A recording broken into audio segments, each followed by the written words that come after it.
Olá, olá, super quinta-feira para você. Hoje, dia 18 de junho de 2020, está no ar o Mais Notícias, o seu programa jornalístico aqui da TV Mais. Vamos juntos até o meio-dia com muita informação para você, com uma informação diferente, diferenciada, como você não estava acostumado a ver na televisão mato-grossense, mas agora você tem aí este novo formato jornalístico, sempre todas as manhãs das 11 ao meio-dia aqui pela TV Mais. Quero agradecer a audiência, agradecer o carinho, as pessoas que estão assistindo, que estão se comunicando com a gente aí através do WhatsApp. Aliás, eu já vou divulgar já o nosso WhatsApp. 996154094 é o telefone para você mandar a sua participação, mandar foto, vídeo, crítica, sugestão, elogio, enfim, tudo o que você quiser. É o canal de comunicação da TV Mais com o nosso telespectador. Portanto, use e abuse, tá bom? No programa de hoje nós vamos falar mais uma vez, é claro, dos números do coronavírus. Mato Grosso que chega aí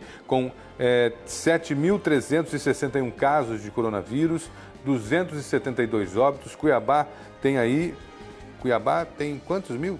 Já mais de quase 2.000 casos, né? Daqui a pouquinho a Geisiane Lemes vai falar para a gente sobre os mais de 2.000 casos. São mais de 2.000 casos em Cuiabá. E daqui a pouquinho ela vai detalhar para a gente estes e outros números. No programa de hoje, Cáceres pode decretar o fechamento total do comércio, o fechamento total da cidade. Vamos entrevistar o prefeito Francis Mares, o prefeito que daqui a pouquinho vai entrar via remoto com a gente, direto de Cáceres, para falar sobre isso. Como vai ficar a situação do município neste momento de pandemia.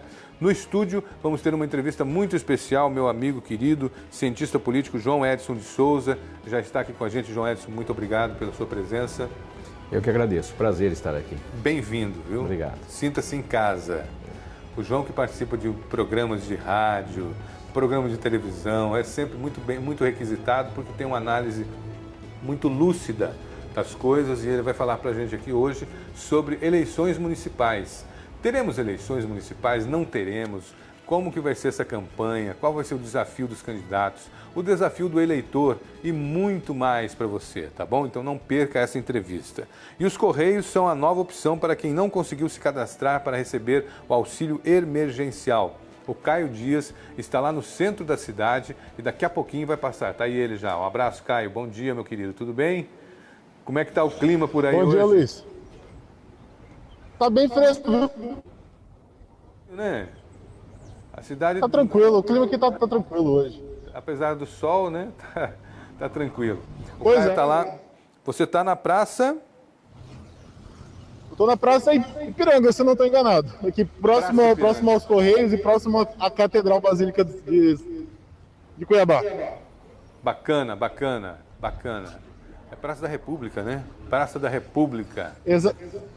Exatamente, Praça da República. Daqui a pouquinho volta daí, beleza? E deixa eu já mostrar no início do programa, você sabe que a gente dá aquela olhadinha, né? Vamos dar uma olhadinha no nosso site, o tvmaisnews.com.br, é onde você fica sempre muito bem informado mesmo. E é onde você também tem um canal, um acesso para assistir o nosso programa, né? Já estamos aqui também. E olha só, você clica aqui, ao vivo na telinha, TV Mais pensada para você. Clicou aqui, vai abrir, tá lá o Caio Dias, porque tem um delayzinho, né? Tem um delayzinho, mas você assiste numa boa o programa pela internet, no celular ou então no seu computador, tá bom? E você assiste também pelo canal lá do Facebook, TV Mais News, no Facebook, onde nós estamos também ao vivo. Então não tem desculpa para você não assistir o nosso programa e, é claro, pelo canal 17.1. Canal 17.1, aqui você assiste a TV Mais e assiste o programa Mais Notícias. Geisiane Lemes, Facebook é a maior plataforma de notícias falsas, aponta a pesquisa. Olha a loucura isso aqui. E tem muita notícia falsa rolando aí em relação ao coronavírus, né? Se não bastasse a pandemia, nós ainda temos que enfrentar muitas notícias de cura, notícia de vacina que já saiu, notícia de remédio que você pode tomar, notícia de pomada que você pode passar, melão de São Caetano e por aí vai, né? Isso mesmo, Luiz. Bom dia para você que acompanha o nosso programa. Infelizmente, as fake news continuam com relação ao coronavírus. são medidas de tratamento, são mentiras com relação a sintomas, que pode ser de Covid ou não. Deixe seu corpo alcalino. Isso, se é igual aquela fake news que saiu por um tempo também, de que região que é mais quente não tinha essa proliferação da doença, enfim, são várias fake news que vêm nesse momento atrapalhar o andamento aí das medidas de prevenção do Covid-19. Mas temos as fontes seguras que para a gente tirar todas essas dúvidas, essas informações, e também por isso que a gente traz aqui todos os dias as informações para você ficar muito bem informado. Agora, você sabe que em relação ao Facebook, 84% dos brasileiros têm receio das notícias que recebem através do Face. Então, a coisa está feia, seu Zuckerberg. Tem que começar a botar um filtro aí, apesar que é muito difícil, né? Sim, o Facebook também, infelizmente o WhatsApp, as pessoas compartilham muitas coisas sem antes checar a informação. Às vezes está até compartilhando algo, alguma informação com o intuito de alertar as pessoas sobre aquela informação que ela recebeu ali no WhatsApp e acaba passando à frente uma informação que é fake news. Mas, infelizmente, isso está acontecendo no momento. Agora, com relação aos dados, Mato Grosso teve um aumento muito grande do número de casos. Em 24 horas surgiram 487 novas confirmações, ou seja, são quase 500 pessoas que testaram positivo para o Covid-19 e Deus queira que essas pessoas não venham fazer parte do número de óbitos, que também subiu bastante. Agora a pergunta que não quer calar, aumentou a testagem, ou seja, aumentou o número de testes realizados ou de fato a doença tem se alastrado de forma preocupante? Não, a doença, ela está se alastrando, Luiz, porque ainda tem... A testagem não está, A testagem não, a testagem não. E esse número, né, se comparado com todas as pessoas que apresentaram sintomas, esse número pode ser ainda maior, porque nem todas as pessoas que apresentam sintomas têm feito o exame. Eu mesmo conheço pessoas que tiveram sintomas, mas por precaução e por medida não estão indo procurar atendimento, estão se recuperando em casa, só em estado grave que está procurando uma unidade de saúde. Então, esse número pode ser ainda maior. Ainda temos os assintomáticos. Os assintomáticos, né? E o número de óbitos, até ontem no boletim da Secretaria Estadual de Saúde, era 272 óbitos. Só que agora há pouco, antes de começar o programa, nós recebemos uma informação que Nobres, um município aqui perto, turístico, né? Ele foi confirmado o primeiro óbito. Esse óbito de Nobres é do ex-vereador Ademir Messias da Silva. Ele veio a óbito na madrugada desta quinta-feira e ele estava internado no Hospital São Mateus, aqui em Cuiabá. Então, para você ver, Cuiabá está registrando muitos casos de pessoas que vêm para a cidade, mas esse registro entra no número do estado. Então, Mato Grosso agora está com 273 óbitos por conta do Covid-19. E, Luiz, aqui em Cuiabá, o número também está alto. São 2.000, já passou de 2.000 pessoas já confirmadas com Covid. 2.021 casos confirmados de residentes e 495 pessoas que testaram positivo, mas não são residentes de Cuiabá. E desses total, 406 já foram recuperados da doença aqui na nossa cidade. Porém, a preocupação ainda é grande, porque, conforme a Secretaria Estadual de Saúde, 59 municípios do estado já registraram óbitos e 13 municípios já podem decretar lockdown por conta desses números que estão crescendo cada vez mais. 13 municípios? 13 municípios. Um deles é o município de Cáceres, que a Ordem dos Advogados do Brasil pediu para a Prefeitura decretar o lockdown, mas ainda não foi atendido esse pedido. Nós estamos com o prefeito de Cáceres, né, Francis Mares Cruz, via remoto. Vamos já conversar um pouquinho com o prefeito, para saber do prefeito se ele vai atender esse pedido feito pela OAB, que ela pede que o prefeito coloque a cidade em lockdown. Prefeito, bom dia, tudo bem? Bom dia, tudo bom, graças a Deus.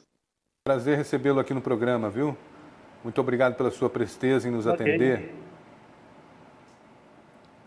Aqui agradecemos aí o convite para estar aí, né, esclarecendo, né, para a população, né, as decisões, né, que temos tomado, né? E o lockdown, prefeito, a OAB fez esse pedido para o senhor vai atender a OAB? Já estava no seu planejamento mesmo isso?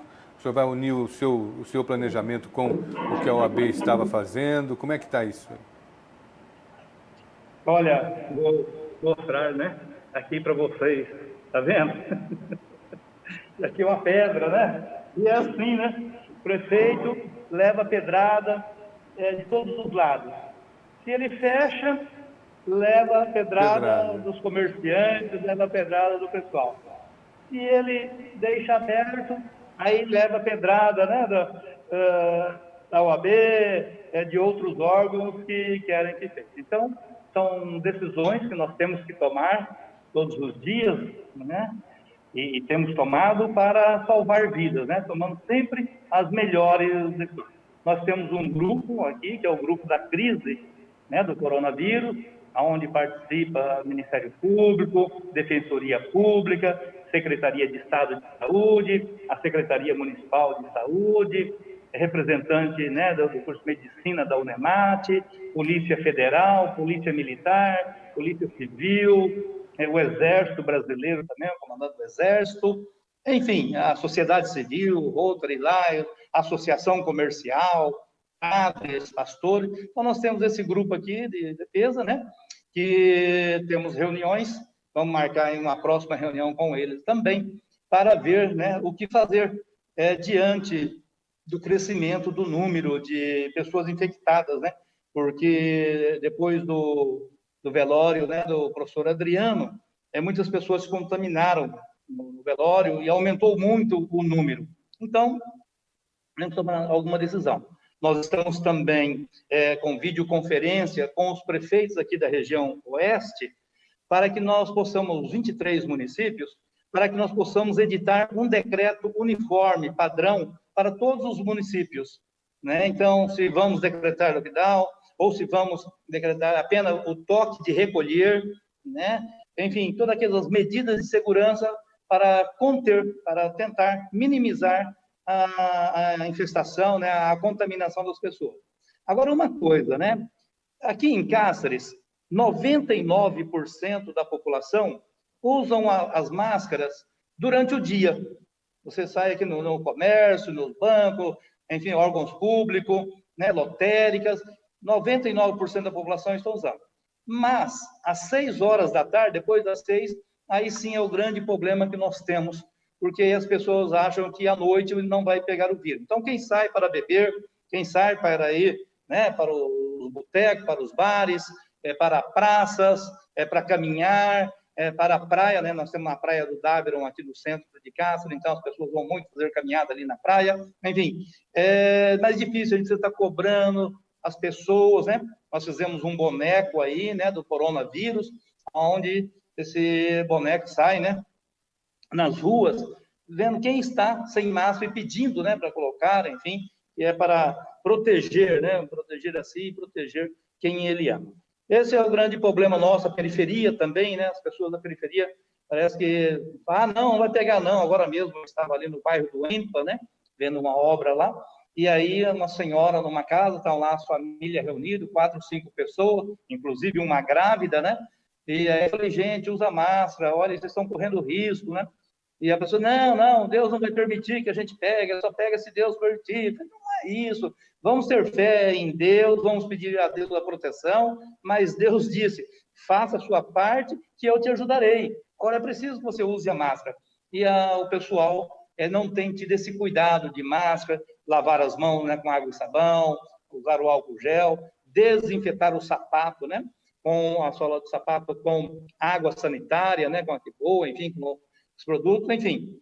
Então, a gente tem tomado essas medidas, temos feito videoconferências com os prefeitos da região, também tivemos aí, né, através da AMM, uma videoconferência com todos os prefeitos, temos videoconferência com os médicos aqui locais, adotamos, né, o protocolo aqui em Cáceres, e nos primeiros sintomas que as pessoas sentiram, nós já entramos com a ivermectina, cloroquina, hidroxicloroquina, com um protocolo que o médico, né, analisa e tal, e receita já no primeiro contato, nos primeiros sintomas da pessoa. Isso tem ajudado muito também, né? Temos controlado aí, enfim. Então, esse é um pouco do trabalho que nós temos feito aqui em Cáceres para atender, né, aí a população e minimizar, aí, tentar evitar aí uma propagação em massa. Como é que estão as vagas de UTI? A cidade já entrou em colapso ou não? Já, Cáceres, né, está com as vagas de UTI para a área, né, de coronavírus, está, né, lotada, enfim, tem uma vaga, duas, mas aí um pouco já vem dos outros municípios, porque Cáceres é o único município que tem UTI, né, então os 23 municípios dependem aqui de Cáceres. Então, sempre que tem uma vaga, já surge alguém para vir, né, e para ocupar essa vaga. Então, estamos, sim, superlotados. O governo do estado prometeu instalar mais 10 UTI aqui em Cáceres, né? É uma decisão da Justiça, inclusive, o Ministério Público entrou com uma ação civil pública, a Justiça deu a liminar, e então estamos aguardando, né? Estão vendo para reformar aqui o hospital regional, uma ala de uma enfermaria, para poder instalar essas UTIs. Estamos aguardando aí para ver se em breve possamos ter aí mais 10 UTIs destinada exclusiva para o coronavírus. Prefeito, a gente percebe pela sua fala que o senhor sabe muito bem o que está acontecendo e o que a cidade precisa. Não está na hora de guardar o boneco do coronavírus e colocar a polícia na rua, fazer uma parceria, não sei se já existe essa possibilidade, para obrigar, fazer o toque de recolher e obrigar as pessoas a utilizarem a máscara, enfim. Não está na hora de ter uma atitude mais drástica em relação a esse tema aí? Sim, a Polícia Militar, a Polícia Civil, né, são parceiros, né, estão aí junto, todos os dias recebemos muitas denúncias, né, olha, tem uma aglomeração aqui no barzinho, tal, né, tal bairro. Então, a gente pede a filmagem, né, para a pessoa mandar a filmagem, passamos para a Polícia Militar vai lá, faz a dispersão, a vigilância sanitária vai junto também, notifica o dono do bar, né, olha, não pode ter aglomeração, você tem que só vender para a pessoa levar embora, eles não podem ficar aqui aglomerado, enfim. E estamos também fechando, né, alguns bares que têm reincidência, né, e já foi lá, já notificou, e o proprietário não se preocupa, né. Temos também, quando você tem, que é o artigo 268, né, do Código Penal, que permite, né, a prisão, quando você coloca em risco a saúde do outro, né, coloca em risco a saúde de outras pessoas. Então, tem o artigo 268 do Código Penal, que é possível, sim, decretar a prisão das pessoas, né? Enfim, nós temos pedido para a polícia, né, ter essa atitude, né, de prisão dessas pessoas, mas o coronel José Nilson falou, não, prefeito, vamos só orientar, vamos, né, essa coisa, questão da repercussão negativa, que a polícia está prendendo pessoas que estão, né, aí sem máscara, pessoas que não estão se resguardando, não observando distância, enfim, aglomerações, e ele pediu, então, para a gente ter um pouco, sim. Mas a polícia tem, sim, é parceira, tem ajudado e está junto com nós aí, trabalhando, né, para que a gente possa minimizar, né, porque o vírus, todos nós sabemos, você pega ele, né, pelo ar, e, enfim, e a única maneira de evitar esse contágio é usar o máximo possível de equipamento de segurança, como máscara, enfim, evitar de sair, evitar aglomerações, né? Agora, a população que não tem consciência, né? Por mais que a gente fala, eu tenho feito muitos vídeos, né, gravados, falando, alertando, inclusive até vídeos, né, foi criticado, porque eu falei, olha, se você pegar o coronavírus, a única coisa que você tem que fazer é rezar e ficar em casa, porque o hospital está lotado, não tem vaga na UTI para você. Então, proteja quem você ama, né? Use todos os equipamentos de segurança possível para fazer. O prefeito está falando todo mundo vai morrer, porque, né, é para a gente rezar e tal. Enfim, então, essa consciência. E se a população não ajudar, é realmente difícil. Aí, só depois que contaminar a maioria das pessoas, que nós teremos um controle, então, né, daí que vai começar a baixar. Aqui em Cáceres, está previsto, né, o trabalho que a Universidade Federal do Estado de Mato Grosso fez aí para a Secretaria de Saúde, está previsto o pico aqui em Cáceres, dia 21 de janeiro de 2021. né? Então, você vê, que a gente vinha com um número muito baixo. Até a semana passada, né? Nós estávamos aí apenas com 40 infectados, né? E apenas 5 mortes. E ontem tivemos mais uma morte, foi para 6, né? E hoje já estamos, né, com 100 pessoas aí infectadas. Então, esse é o quadro hoje de Cáceres. Prefeito, muito obrigado pela sua participação. Pelo menos hoje o senhor não levou nenhuma pedrada, né? Só verbalmente, foi pedrada verbal. Tá bom. Tudo é culpa do prefeito. Obrigado pela sua participação. Se fecha, ele leva pedrada. Se deixa aberto, ele leva pedrada também. Obrigado, um abraço. Obrigado. Sucesso aí para o senhor em Cáceres. Cáceres que está com 45 casos em monitoramento. 45 casos em monitoramento.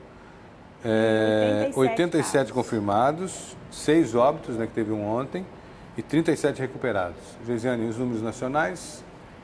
No Brasil, Luiz, o número de recuperados já são 463.474 pessoas já se recuperaram da Covid-19 e tem 445 mil pacientes que estão em acompanhamento. O número de óbitos está em 46.510 pessoas que já morreram por conta da Covid-19 e 955.377 casos confirmados de coronavírus, sendo 32.188 registrados nas últimas 24 horas. Esse é o número que foi divulgado ontem pelo Ministério da Saúde, o número geral do Brasil. E aqui em Mato Grosso, mais um município decretou toque de recolher, que é Sinop.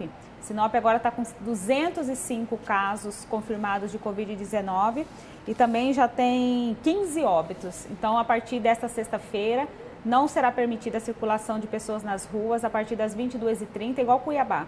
Das 22h30 às 5 horas da manhã, nem ambulantes, nem qualquer pessoa não poderá circular, a não ser em casos de urgência, emergência e para serviços essenciais e também para os profissionais que trabalham na área da saúde. Muito obrigado pelas informações. Ok, Luiz. Vamos para o intervalinho, daqui a pouco a gente volta e no próximo bloco nosso assunto é política. Não saia daí. Será que vamos ter eleições? Daqui a pouquinho a gente vai saber. 11h23, voltamos em instantes. Até já.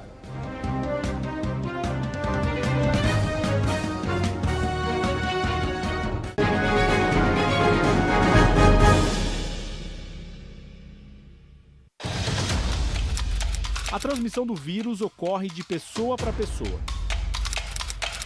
Por isso, evite contato com gotículas de saliva, espirro, tosse, catarro e com pacientes, objetos ou superfícies contaminados. Lave as mãos com frequência, especialmente após o contato com pessoas doentes ou com o meio ambiente.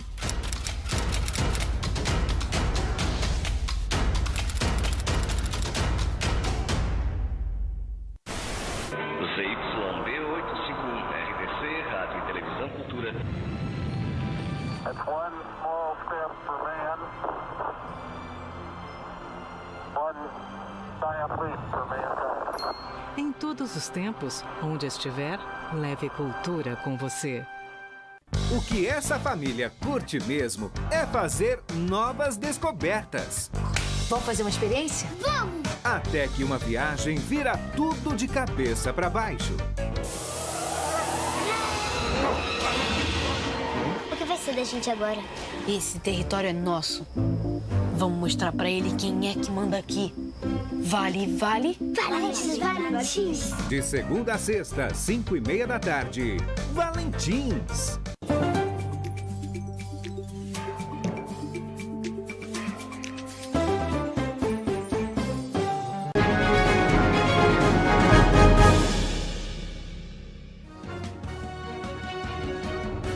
Estamos de volta com imagens da Secretaria de Mobilidade Urbana, 11h25. Você vê aí o trânsito em Cuiabá nesse momento, em algumas regiões, em algumas avenidas de nossa cidade.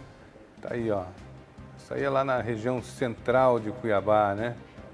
Lá no centrão. Ali é... Getúlio Vargas. Ah, Getúlio Vargas ali na... Tô vendo drogas... Agora me liguei. Próximo ao Chopão ali, né? Região próximo ao Chopão. Muito bom.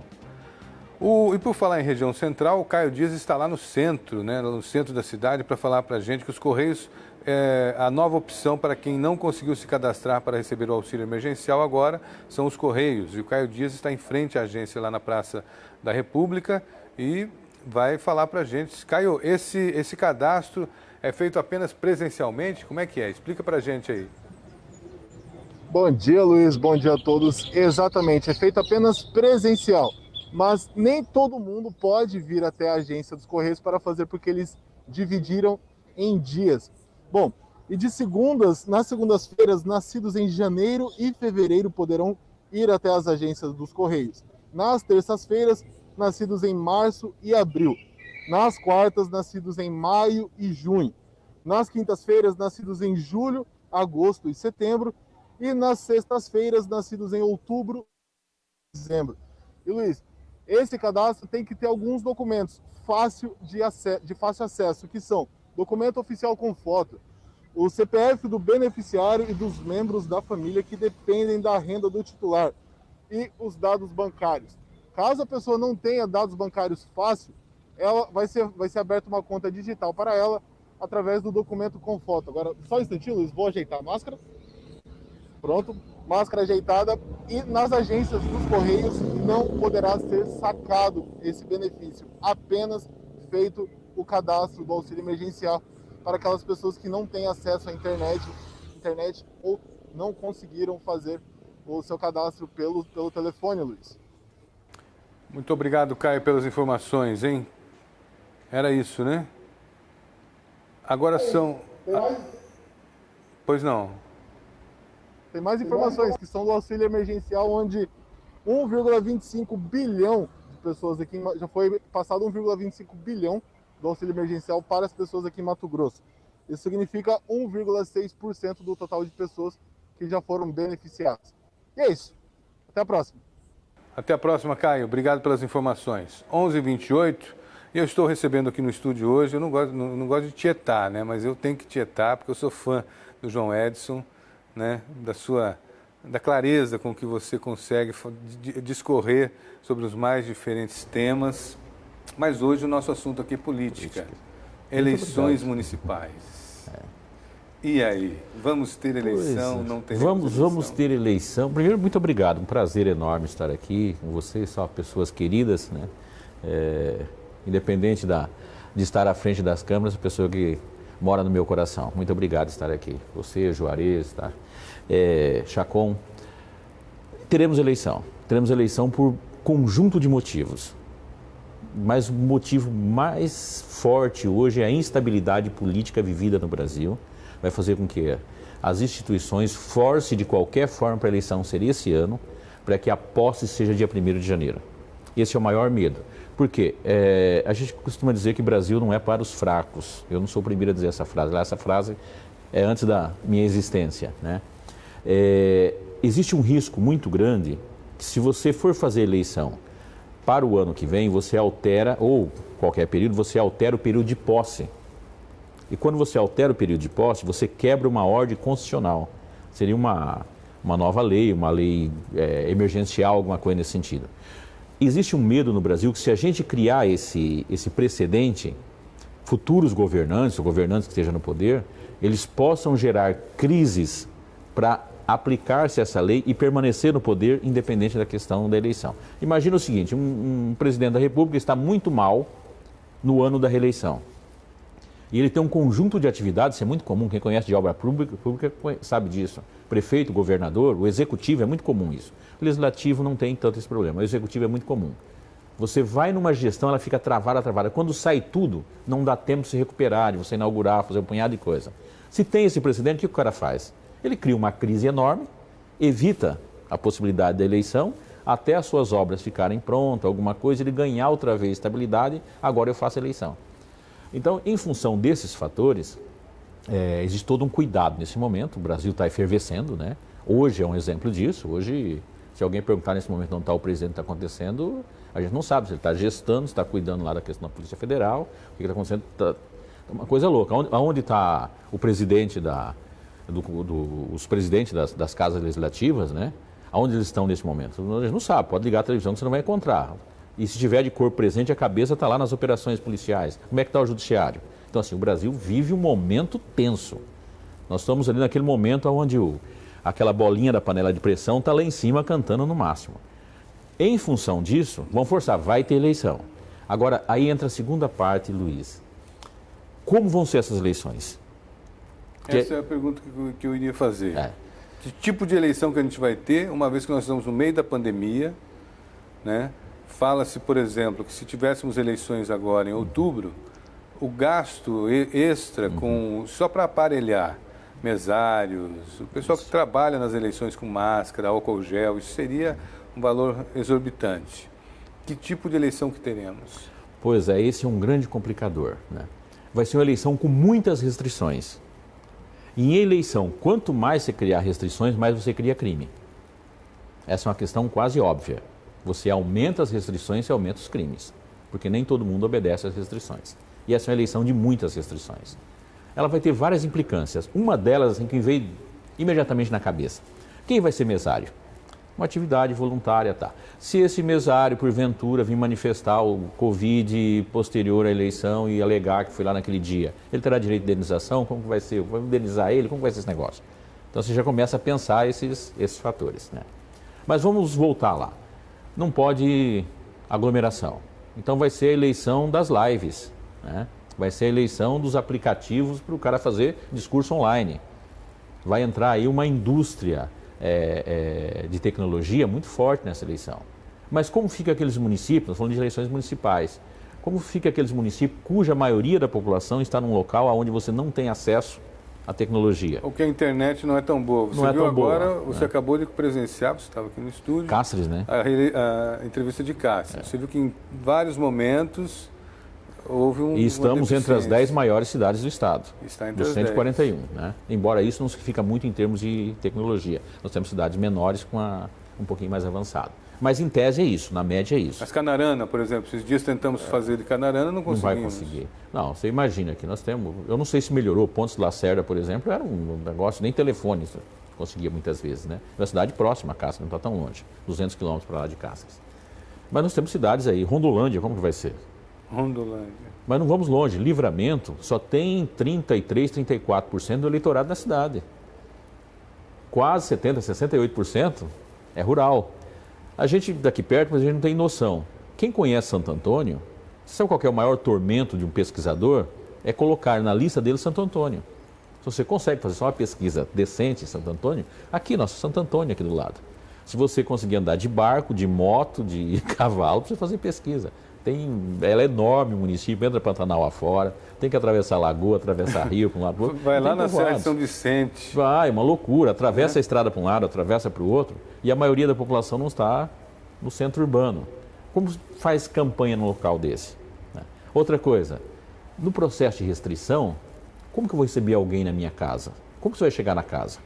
Hoje nós temos amigos, os amigos ligam para a gente para levar alguma coisa, tá? Não, eu passo, tá? Com cuidado, tá? Entrar na casa. É um conjunto de fatores. Aí, quando nós temos esses fatores, aparece alguém num local fechado, com ar-condicionado, que não tem essa visão inteira, e coloca lá um conjunto de regras que não são aplicadas. Aí sabe o que acontece? Vai para os municípios. Chega aos municípios, um juiz eleitoral olha e fala, não, isso aqui não cabe. Então aqui nós fazemos uma outra regra, chamado TAC. Chama o cara, faz um TAC lá. Tá? Ninguém é obrigado a assinar TAC. E TAC não tem lá essas validades. Termo de ajustamento de conduta. E não tem lá essa validade, não.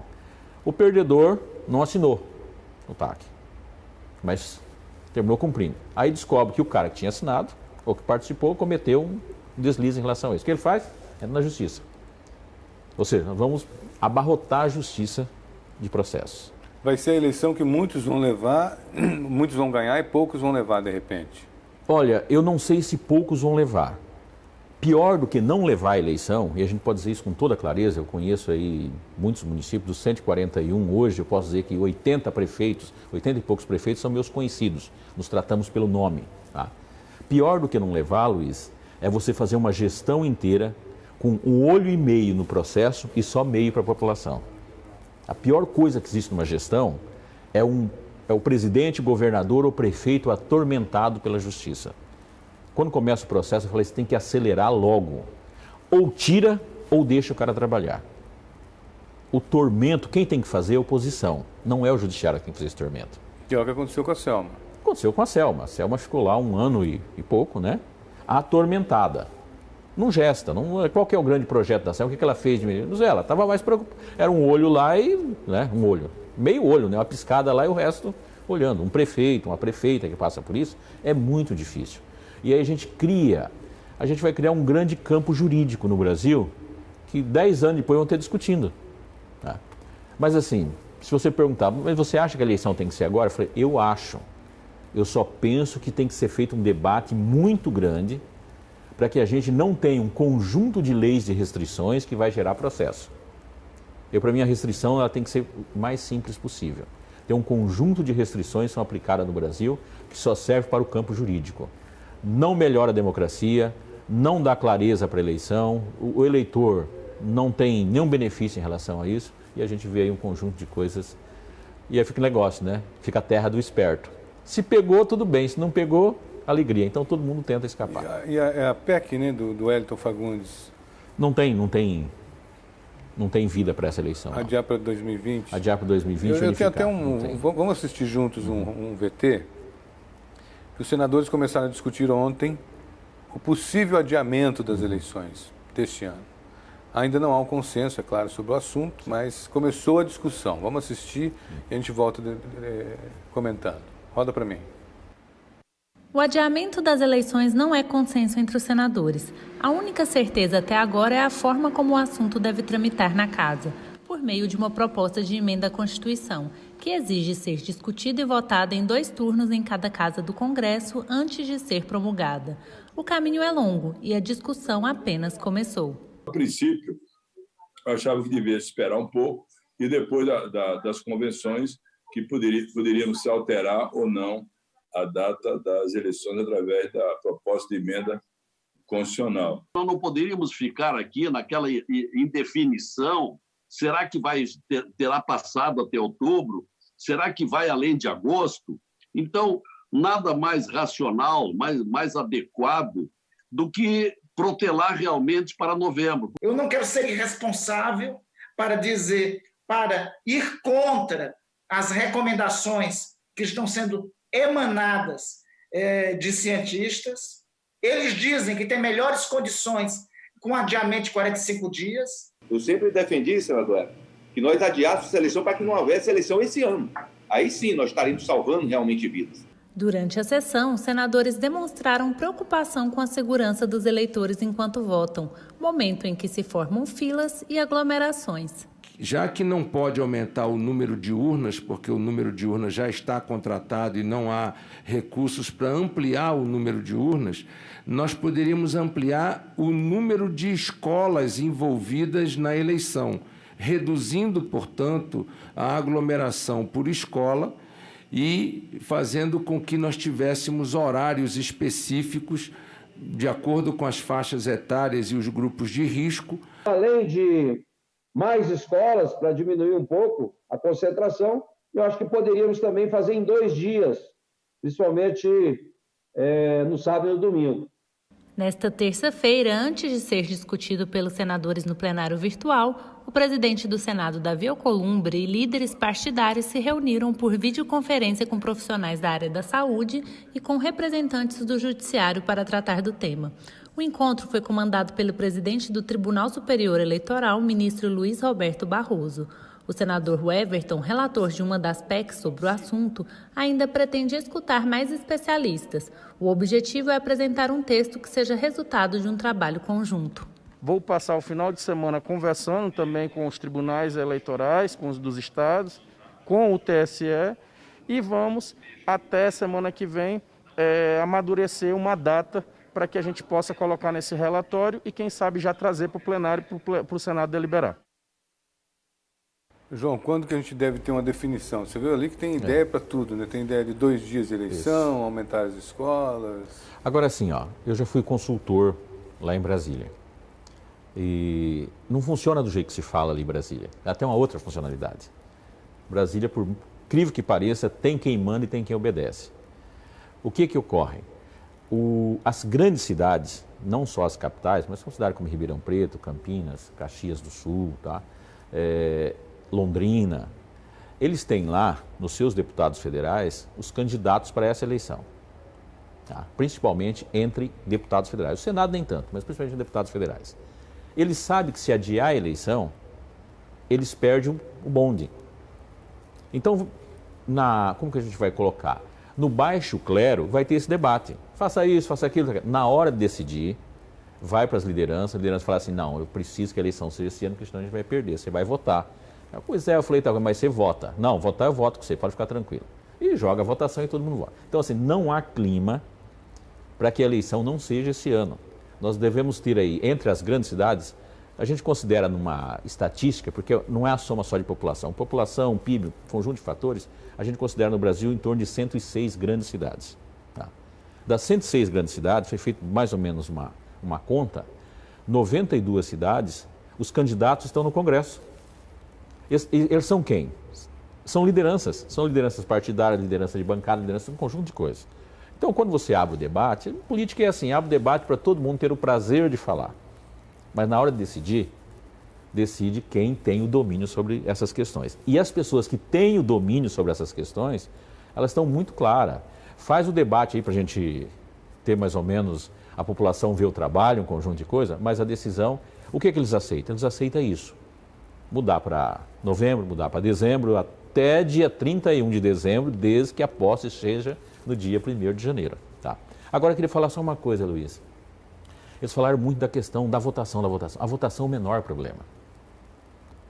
Não precisa fazer votação em 2 dias, é loucura. Mas você pode fazer votação como se faz aí para cadastramento, como se está fazendo os Correios agora, das 6 da manhã à meia-noite, tal hora, tal letra, tal. Você consegue fazer Agora, o que não existe na democracia é eleição sem campanha, sem conhecer os candidatos, sem debate, um conjunto de coisas. Antes das eleições, que é o grande problema. Você pode gerar uma campanha que você acelere essa pandemia. O que não dá é para você decretar uma eleição com um lockdown, tá? Com restrições. Como que você vai decretar que a cidade ela deve fechar um toque de recolher às 6 horas da tarde, mas no dia da eleição você vai até meia-noite? Então, assim, tem um conjunto de fatores aí que tem que ser debatido, que eu acho que é mais importante que o dia da eleição. Porque você já pensou, nós vamos fazer uma campanha política, mas está proibido qualquer tipo de comício, qualquer coisa. O candidato novo que está se lançando, que fazer uma coisa, ele vai aparecer como? Ele vai perder, porque na hora de votar você vai encontrar os nomes lá, você vai chegar... Porque hoje quem não está ainda nas redes sociais não dá tempo de se colocar mais, ou dá? O marketing ele faz um trabalho interessante nessa questão. Porque muitas vezes a pessoa está, mas você não sabe quem é. Tá? Você tem um rosto, tem uma conversa sobre um assunto. Embora no Brasil tenha votado muito nisso, né? Eu não gosto de fulano de tal, você fala mal dele, beleza, estou com você. Eu não sei o que o cara pensa.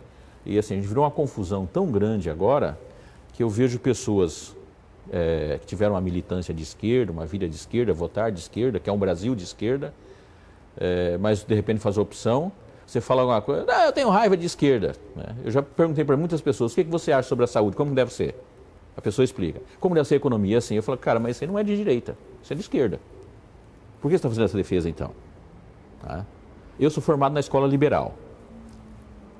O que eu falo em termos de política, ninguém reclama. Agora, se eu falar que o A ou o B está errado, eu sou xingado o tempo todo. Porque isso aí é da direita, isso aqui é golpista, não, isso aqui é da esquerda, esquerdalho, isso aqui é comunista, punhado de coisa. Ou seja, as pessoas não dominam os conceitos. Então, a campanha política... É muito superficial, né? Demais. A campanha política precisa saber o que você pensa. Eu preciso saber o que você pensa sobre saúde, sobre transporte, sobre eu preciso disso. Nós não podemos votar na superficialidade das redes sociais, senão a gente detona com a democracia. Aliás, nós estamos fazendo isso. Nós estamos começando a odiar a democracia, um negócio assim, sério. Eu estou começando a odiar aquilo que me protege. E você acha que esse é um caminho sem volta? Não. Todo fim de uma era e começo da outra, elas convivem junto. E quando elas convivem junto, ela conflita. Eu brinco muito. Lembra da historinha? Nós somos da geração do século passado. Existia uma história. 1999 chegará, mas de 2000 não passará. Não passou. Não passou? O que passou fomos nós. Sim. Mas aquele mundo da era da conversa, da sem comunicação, da comunicação restrita, acabou, ele morreu. Aquele mundo morreu, começou um outro mundo, mas um outro mundo com as velhas pessoas. E começou a nascer as novas pessoas. Nós estamos numa série de conflitos. Se a gente for pensar, o conjunto de coisas que a gente usava e falava e não usa mais, o conjunto de coisas que a gente passou a usar e falar e a gente não usava, a pandemia acelerou uma coisa que estava enrustida, presa, cartão de crédito e compra por internet. Essas duas coisas estavam enrustidas. Tá? Então você tem o cartão, tem a internet. Ainda tinha aquele que falava assim, eu não confio muito. Não confio nisso, o que tem? Tá? Você ficou em casa, você fez, deu certo, meu filho. Você não vai voltar, você acostumou. Outra você vai coisa correr que eu o estava risco. falando, já aconteceu comigo de você pegar um avião aqui, ir a São Paulo, chegar em São Paulo, ficar 1 hora, 2 ali aguardando o horário de uma reunião, entrar numa sala, ficar 1 hora reunido, terminar a reunião, pegar o avião e voltar para Cuiabá. Acabou isso. Acabou. Você acha que a empresa, essas grandes empresas vão ficar viajando de um lado para o outro? Vai ficar na sua sala e faz 20 reuniões por dia. Antes eu gastava o dia inteiro para uma reunião. Eu que prestei consultoria para os municípios de Mato Grosso, eu cheguei a fazer 16 mil quilômetros no mês em Mato Grosso. Nossa. Eu não vou fazer isso mais por ano. Porque hoje eu consigo fazer no meu celular, de onde eu estou, eu ligo ele e consigo fazer. As pessoas não faziam antes, experimentou, deu certo, ela vai continuar fazendo. Lembra da questão do telefone fixo? Sim. Chegou o outro telefone e muita gente falou, não, mas o telefone fixo é um patrimônio, eu tenho ele aqui. Sim. E era, né? E era. Tinha desvalorizado? Não, mas o telefone fixo eu sei. Eu confesso, eu tenho no escritório e toda vez que eu vou ligar, eu tenho que pedir para uma das meninas que trabalha comigo como é que liga, porque eu já não sei mais fazer uma ligação no telefone fixo. E olha que eu não sou nem um ser da era digital, eu sou um ser ainda, né, da era da pedra. Essas mudanças aceleraram nas pessoas e isso é conflituoso. É muito confortável você viver do que você já conhece e é muito desconfortável você viver do desconhecido. Quando alguém força você para essa passagem, você reage. Essa sociedade brigando aí, xingando a outra, botando rótulo, pra cá, é a sociedade que ela está vendo parte dela morrer e ela não tem certeza da parte que está nascendo se ela vai gostar de viver nela. É o grande conflito. Isso na política, a política é expoente, é o primeiro local. Isso não vai estourar na relação da empresa, não vai estourar na relação familiar. O primeiro local que estoura isso é na política. E aí, você imagina, tem uma eleição, gente, dentro da pandemia, com todos esse enfervecer junto. Essa vai ser a tal da eleição, assim, que as pessoas sabem como ela vai começar, mas não sabem como ela vai terminar. Darwin falava, se não me engano, se eu estiver errado me corrija, com toda tranquilidade, que aquele que iria sobreviver não era o mais forte, nem o mais ágil, mas aquele que melhor se adaptasse. Isso, a melhor adaptação. A melhor adaptação. Nesse momento também será? Será. Aquele que melhor se adaptar às redes sociais, ao novo momento, parar com aquela assim, mimimi de... Eu não entendo de celular. Eu não vou mexer nisso, sou das antigas. Eu sou das antigas, isso é muito simples. Esquece isso. Esse vai sobreviver fracasso. Quem conseguir fazer essa passagem, tá? Porque assim, muita gente ela se calca na verdade. E a verdade antiga, ela é mais visível, mas ela é menos útil. Então é muito conflituoso isso. Né? A pessoa é extremamente verdadeira, honesta, tá? Mas todos os elementos que ela tem estão no passado. Mas esses elementos se aplicam agora? Não é que ela tem que viver da mentira. Ao contrário, não é fake news, não é mentira. É que a nova verdade, que ela se aponta a cada instante, é uma nova verdade dolorida, é uma nova verdade desconhecida. Lidar com o desconhecido, com essa nova verdade, é um confronto sem tamanho. Nosso querido amigo Juarez Fiel, companheiro de bancada aqui, tem uma pergunta para o senhor. Bom, primeiro eu quero me associar aqui ao Luiz Fernando, né, do privilégio de tê-lo aqui e poder também tê-lo como amigo. Muito bom. Mas assim, João Edson, eu estava ouvindo aqui sobre as eleições. E já tenho discutido isso com o Luiz Fernando aqui também. Com todas essas questões que tu coloca e que está ali no Congresso Nacional, inclusive nós temos aqui o senador Wellington Fagundes com a proposta. Se esta decisão fosse por Mato Grosso, as eleições seriam adiadas, pelo menos que a gente sente dentro dos 11 parlamentares. E também há um trabalho da imprensa. Como que você visualiza, por exemplo, a tua posição e de tantos outros que se posicionam com relação a tem que haver a eleição, mas é que está encurtando o espaço. Quer dizer, nós temos ali 15, 20 dias e uma pandemia que a gente não sabe onde que termina. porque não temos nenhum exemplo. Como que você viria assim um posicionamento da imprensa, de todos os comunicadores no sentido seguinte: vamos salvar vidas, vamos prorrogar essa eleição? E uma outra situação, João, nós temos a eleição de 2 em 2 anos e você sabe que a cada 2 anos a gente perde meio. Então, se unificasse, fosse um projeto assim, olhando um país que talvez a gente sonha que possa haver, não seria interessante um trabalho no sentido, olha, vamos fazer eleições de 4 em 4 anos, isso não seria uma vitória para uma nação que está arrasada do ponto de vista de poderes se debatendo, se degladiando praticamente o dia todo? Boa pergunta. Primeira questão, o que seria o ideal? Vou falar para você o que é ideal, analisando todos os outros países, toda a história. Ideal é que nossas eleições fossem unificadas, sem reeleição de 5 em 5 anos. Isso é o ideal, tá? Isso deve ser uma proposta, ela não tem ainda muito consistência, mas isso deveria ser uma proposta com consistência, tem que ser um debate no Congresso e fazer a mudança para esse fator. Aí 10. Qual que é o problema agora?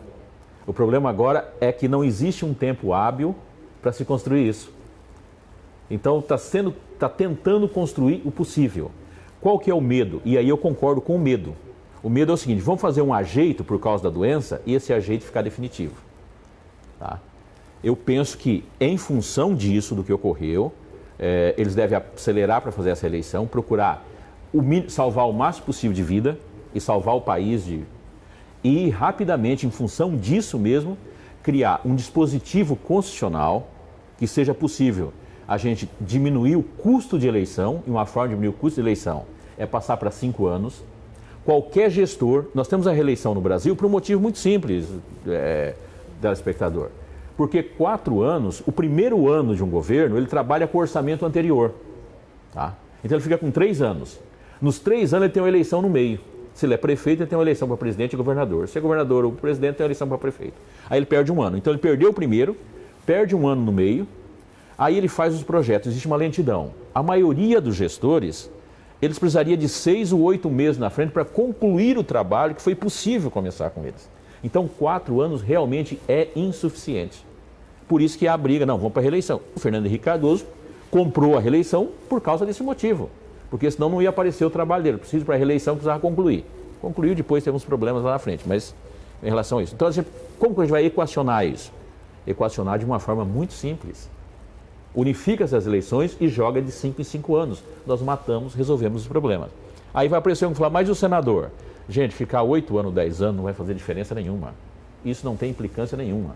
É até melhor. Mas essa é uma discussão para o futuro. É para o futuro. Não dá para fazer a toque de caixa. Não é que não dá.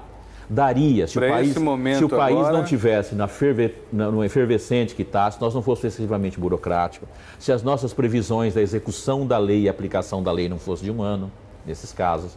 Então, se a gente fazer, vai quebrar um conjunto de coisas. Bom, João, ontem tomou posse um deputado federal que é o Fábio... Me ajudem aí, Fábio Farias. Aí até nem nós queríamos falar que ele é genro do Silvio Santos, mas não tem, isso está muito claro, né? Mas ele trouxe ontem, e eu assisti, uma bandeira assim de uma boa convivência com a imprensa. Ele trouxe um cenário, não era possível aproveitar-se de um momento praticamente quase inimaginável que aconteceu ontem com a posse de um deputado federal no Ministério das Comunicações, que foi recriado também, que se pudesse fazer um trabalho e se pensar dentro dessa linha que ela traria um benefício à nação brasileira? Eu acredito que sim. Eu só não vejo a predisposição para isso. Tá? Eu acredito que sim. O Fábio Faria do Rio Grande do Norte, né? Aí você fez uma pergunta lá sobre a questão da imprensa. A imprensa é mais ou menos como uma discussão da cloroquina. Não é porque está na imprensa e aparece na frente da televisão que a gente sabe de todas as coisas. A grande maioria fala porque... bate a hora de falar, você entra e tem que falar. A imprensa, ela tem dificuldade. Eu que debato política, né, muitas vezes vou conversar com alguém e falar assim, nossa, mas está com uma dificuldade enorme porque não entende que está na Constituição, não entende que essa aqui tem prazo, não entende que tem que ser 2/3 do Congresso. Existe coisa diferente. Tem lei que é simples, maioria é simples. Tem lei que é 2/3. Aí tem que entender as bancadas, tem um conjunto de coisas, né? Então, não é que eu tiro a imprensa fora disso. Eu falo o seguinte, a função da imprensa é falar que o prédio caiu.